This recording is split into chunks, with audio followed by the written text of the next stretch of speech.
Hello everyone, welcome to this next video on complex analysis. In this video we shall take question from GATE 2003 and it is of 2 marks. The question says, let fz be defined on the domain. This E is given to be a circle having center at 2 iota and having radius 3 and this function is defined on this domain E over it and as well as on its boundary represented by this del E. Then they are saying which one of the following is always true.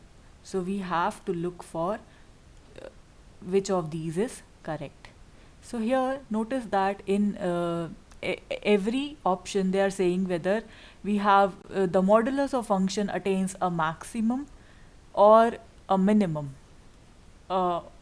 Maximum and minimum and a minimum. So for that, if you notice that we have these two results, maximum modulus theorem and minimum modulus theorem. So if you knew the correct statement to these two theorems and if you make proper observation, you can get these two marks very easily. So let us first look at the statement maximum modulus theorem.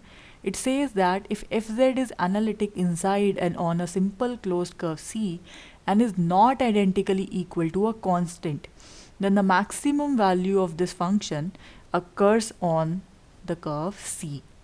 So that means here in this case they are saying our function f that is analytic where on C plus its boundary, right?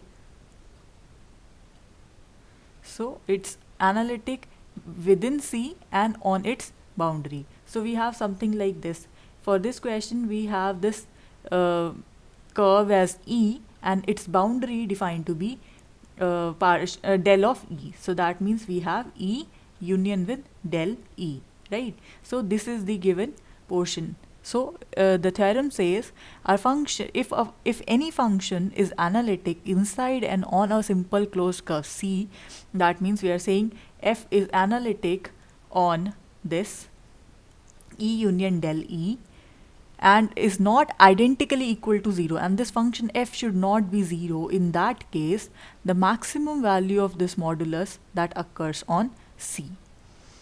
This is one result. Another result is if f of z is analytic inside and on a simple closed curve C. So again we are talking about C union with its boundary, right?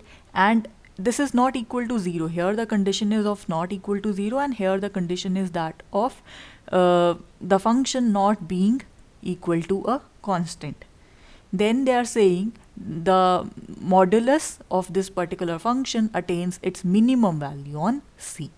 So for the first option they are saying our function is analytic on E and f of z is not equal to 0 for any z in E, then the modulus of f attains its maximum on del E.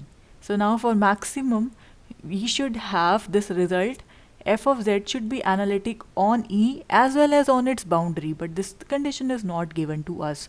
So this options goes to be correct, goes to be the wrong option. Then let us see about the second option. Here they are saying the modulus of function attain its minimum value on the boundary and we are given f of z to be analytic on E as well as on its boundary. So here for the minimum value of C, you see the condition f of z not equal to 0 is missing. So this option is also incorrect. Moving on to third option, they are saying if f of z is analytic on E and is continuous on E as well as its boundary, then modulus of f attains its maximum as well as minimum value on its boundary.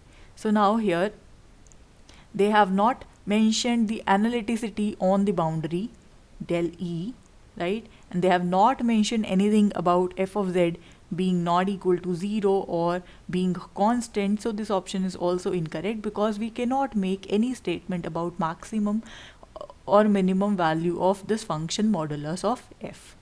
So we are left with only one option, so that is correct. So let us have a look why it is correct.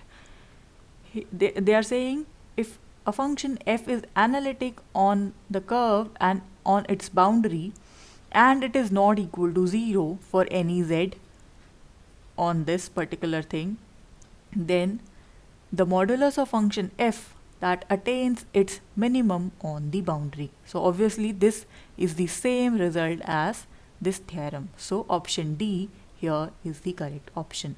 So I hope you understood this question. Thank you for watching.